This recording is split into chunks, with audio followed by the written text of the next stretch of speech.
Causerie de femmes, causerie de femmes, causerie de femmes, causerie de femmes. Aujourd'hui, dans un monde aussi masculinisé, est-ce que la voix de la femme est écoutée à l'Église? Il y a eu l'histoire dans l'Ancien Testament. Il y a aussi les femmes qui sont dans le Nouveau Testament. Et il y a nous qui sommes dans la période de la grâce. Donc, il va falloir quand même qu'on fasse la part des choses dans chacun, voilà, dans chaque cas. Voilà. Donc, ici, on parle maintenant de nous, là. Il s'agit de nous maintenant. Oui. Bon, il faut dire que il y a des raisonnements sexistes de part et d'autre. Mm. Voilà, c'est-à-dire que chacun défend son camp, mordicus. Et si, donc quand je vais plus loin, je pense que c'est le fait de pouvoir protéger trop la femme qui a emmené la femme à être marginalisée d'une manière, à être la malcompréhension, enfin, on n'a pas bien compris de la chose, qui fait que les femmes n'ont pas tous les droits sur beaucoup de choses. Quelque part, la culture est venue, non, on doit les protéger, on doit faire ceci, et finalement, la surprotection a envoyé des injustices par-ci, par-là. Mais il faut comprendre que la société même, le passé a pu influencer le présent et c'est à nous, voilà, c'est à nous de pouvoir mettre, bon, pas la pendule à l'heure, en sachant que même le peuple, les garçons, les hommes, ils ont été aussi martyrisés quelque part et ils se sont battus pour sortir de certaines limitations et autres. Maman Lydie, dites-nous, merci Tata Mélie, la voix de la femme est-elle écoutée dans l'Église? La voix de la femme est-elle écoutée dans l'Église? Il faut dire que ça dépend des églises, ça dépend des communautés. C'est ça. Il y a des communautés où encore c'est très compliqué pour les femmes de prendre la parole. Il y a des communautés où c'est très compliqué de permettre à la femme d'exercer son ministère, de parler. Il y a des règles qui sont régies. Et c'est difficile pour certaines femmes, pour ces femmes de certaines communautés de s'exprimer. Mais par contre, il y a des communautés comme la communauté dans laquelle je suis, où on permet à la femme de prêcher. On permet à la femme, où on reconnaît le ministère de la femme. D'ailleurs, ici en Côte d'Ivoire, la première femme pasteur en Côte d'Ivoire était une femme méthodiste, le pasteur Aka Hermans. C'était elle qui était la première femme méthodiste. On va applaudir pour le pasteur Aka Hermans. Maman Lydie, on va applaudir pour le pasteur Aka Hermans.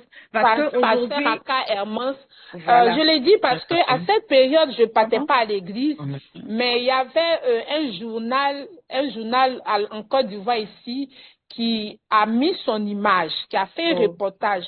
Et ça m'a tellement marqué. La première femme pasteur en Côte d'Ivoire, de Côte d'Ivoire. Elle est sortie de l'église méthodiste.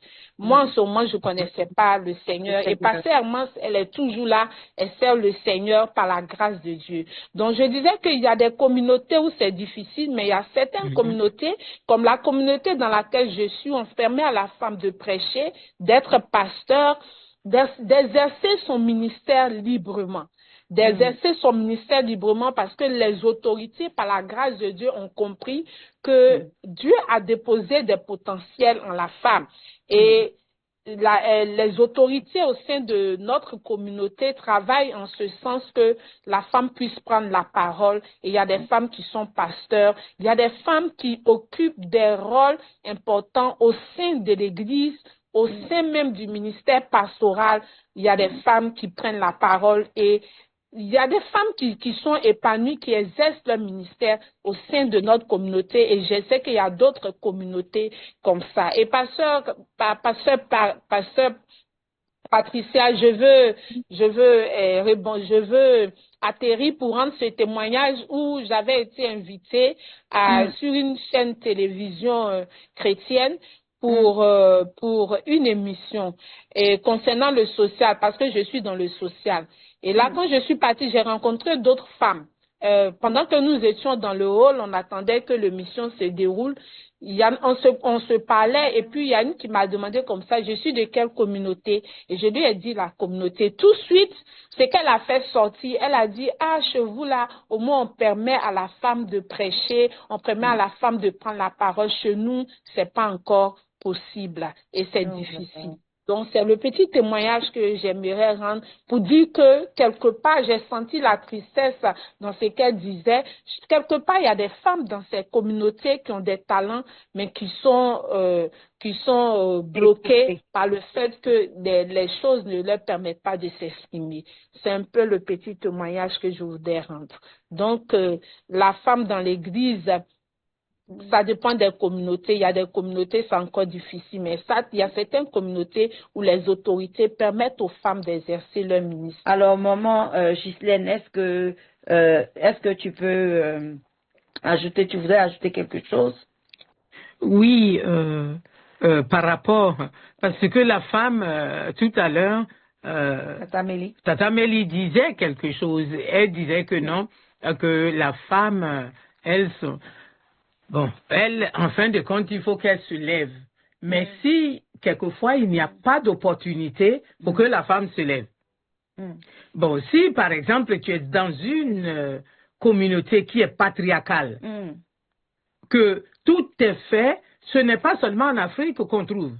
Même ici, je ne veux pas citer de communauté, mais même ici, j'ai croisé des amis. Par exemple, quand je faisais la théologie, j'ai croisé des amis qui sont dans des communautés où tout est, c'est-à-dire que du haut jusqu'en bas, c'est que des hommes. Voilà. Tu ne peux pas, et elle faisait son stage même dans une communauté où c'était que des hommes. Elle était la seule femme. Je parle de l'Europe. Elle était la seule femme dans cette communauté-là. L'Angleterre. Oui. Et c'était un problème pour elle. Elle disait que il y avait de l'acharnement sur elle et qu'elle n'avait pas la possibilité de pouvoir s'exprimer comme il le fallait. Et donc, nous, on l'encourageait pour lui dire non, tu ne peux pas abandonner, tu ne peux pas laisser ton stage là pour dire que non, que tu vas faire parce que à cause des hommes. Mais il faudrait que tu persistes. Mais on l'encourageait en lui disant avec la prière, va dans la prière et soumets ces personnes-là à Dieu, remets-les dans les mains de Dieu pour que Dieu puisse vraiment toucher leur cœur. Bon, et en fin de compte, elle est restée jusqu'à la fin. Elle est restée jusqu'à la fin de son stage pour qu'elle puisse partir. Donc, si c'est une communauté pareille, si c'est pas dans la prière, je pense pas que tu puisses passer. Je vais demander à maman Lydie, voilà, dans le mariage, est-ce que la femme a des droits ou est-ce qu'elle a seulement que des devoirs? La femme, sur cette question, ce que je peux répondre est que la femme a des droits et elle a aussi des devoirs.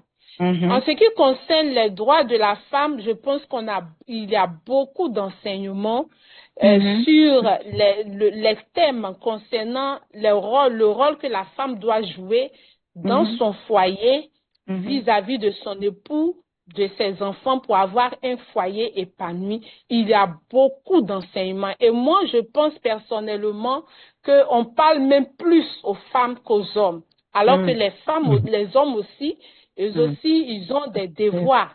Donc, la femme a des devoirs, elle a aussi des droits. Donc, en ce qui concerne les devoirs de la femme, je le disais d'entendre, il y a beaucoup d'enseignements qui sont donnés dessus, mais pour les droits de la femme, on n'en parle pas assez. C'est pour ça que je veux qu'on en parle. Assez, alors que c'est tellement très important et cette question, dans toutes les questions que j'ai reçues, vraiment cette question m'a vraiment touchée parce que effectivement, on parle moins des droits de la femme. Et la femme a droit, et en termes de droit, la femme a droit à être aimée. Elle a droit à avoir l'amour de son mari, parce que la Bible demande à l'homme d'aimer sa femme comme Christ a aimé l'Église, au point il s'est sacrifié pour l'Église. Alors, l'amour que Christ a pour l'Église est un amour sacrificiel. Et en ce qui concerne cet amour sacrificiel, on voit le sens de la protection. L'homme doit protéger sa femme, l'homme doit aimer sa femme, il doit respecter sa femme. La femme a droit à être honorée. Tout à l'heure, Maman Poté, je ne sais pas si je prononce bien le nom, le disait. La femme a droit à l'honneur. L'homme doit honorer sa femme, il doit l'aimer, il doit la respecter. Il doit la respecter. Elle a besoin aussi d'attention. La femme a besoin d'avoir l'attention de son homme. C'est très important. Il doit la valoriser parce que en Proverbe 14, verset 1, il est dit que la femme sage, c'est elle qui bâtit. La femme bâtit. Elle est là depuis le début. Voilà, du foyer et jusqu'à la fin. Elle bâtit. Et donc, elle a droit à des paroles qui la valorisent, des paroles qui la mettent en valeur et elle ne reçoit pas cela assez. La femme a droit au respect de ses enfants. Éphésiens 1, 6, verset 1 demande aux enfants d'obéir à leurs parents. Elle a droit au respect, à l'obéissance de ses enfants. Ses enfants doivent la respecter et c'est très, très, très, très, très important. Voilà un peu ce que j'aimerais dire. Elle a droit aussi au repos. Parce que les femmes travaillent tellement qu'elles s'oublient. Elle a droit au repos.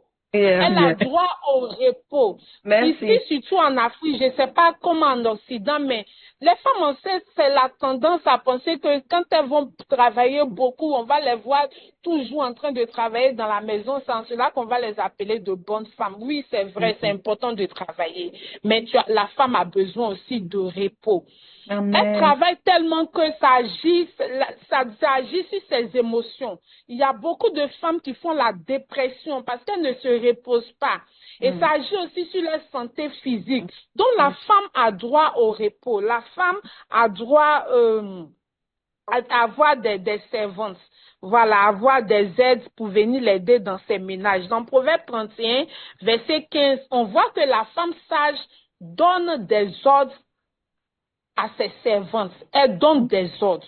En Proverbe 31, verset 15, la Bible dit que la femme sage, elle se lève tôt et elle donne des ordres. Donc, la femme a droit, si les moyens le permettent, d'avoir des gens aussi pour l'aider dans ses charges au niveau de la famille. Donc, c'est très important. Il faut que les hommes puissent penser à cela. Et la femme aussi, pour elle-même, sa santé physique, sa santé émotionnelle, elle doit travailler à ce que vraiment ses droits aussi soient respectés aussi dans le foyer. C'est très important.